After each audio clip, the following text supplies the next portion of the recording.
So, good day. I am here to present the evolution of computer networks and services. Computer networks. Computer networks are two or more networks that receive, give, and process information within each other. The term computer network is the combination of two major areas, namely computer and communication. Thus, what computer networks do is to communicate two or more computers at the same time. It was during 1950s computers were treated as large complex machines and were operated by specially trained people. Jobs were given to computer in the form of batches, for example, punch cards, paper tapes, or magnetic tapes. There was no direct communication or interaction between the users and the computer. Usually, users suffered with extremely long delays between the submission of jobs and the receipt of output results. In the figure, we can see the computer model that resembles the process it goes. In the 1960s, interactive terminals or remote control functions were developed. Remote users can be connected to a large mainframe computer via a low-speed data line. The network resembles the one shown in the figure. Large mainframe computers were used to remote control the other computers.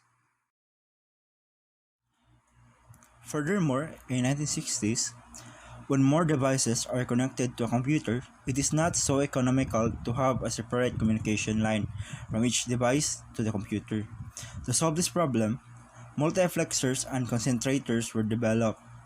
These devices collect the output from a set of peripheral devices and send it over a common communication link.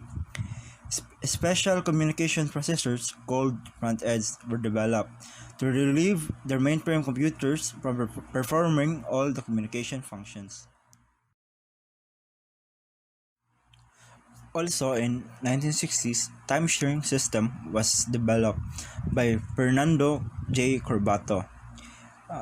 The first operational time-sharing system was called CTSS, or Compatible Time Sharing System.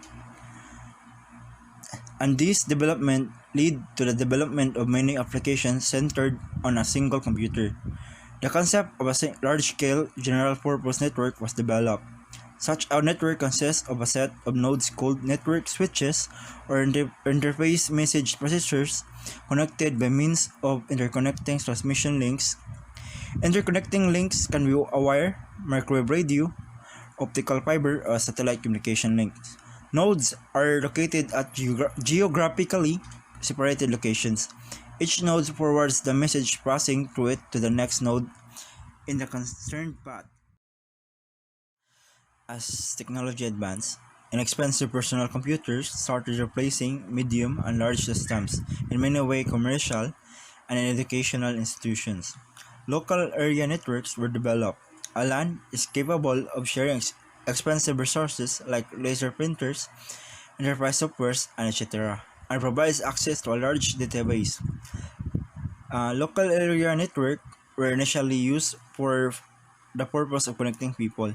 Also, it supports high-speed switching. Next is WAN, or the Wide Area Network. It is the interconnections of hundreds of thousands of LANs.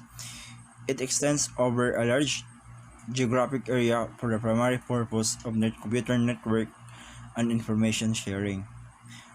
Also, during this, special software known as Network Operating System was developed to manage and control access of these hundreds of local area networks. The users demanded access to resources outside the LAN. The most common resources were printers and large databases. These resources may be components of other LAN. Remote file transfer and remote login were then developed. So during this, the concept of wide area network was evolved by interconnecting hundreds of thousands local area networks. So the next and the last thing is the internet. The internet is a global network of billions of computers and other electronic devices. With internet, It is possible to access almost any information, communicate with anyone else in the world, and do much more. You can do all this by connecting a computer to the internet, which also means going online. Going online simply means that your computer is already connected to the internet. Also, here we can find the World Wide Web. It is a collection of internet websites that we can get information through the access of the internet. So that was the end of my presentation about the evolution of computer networks.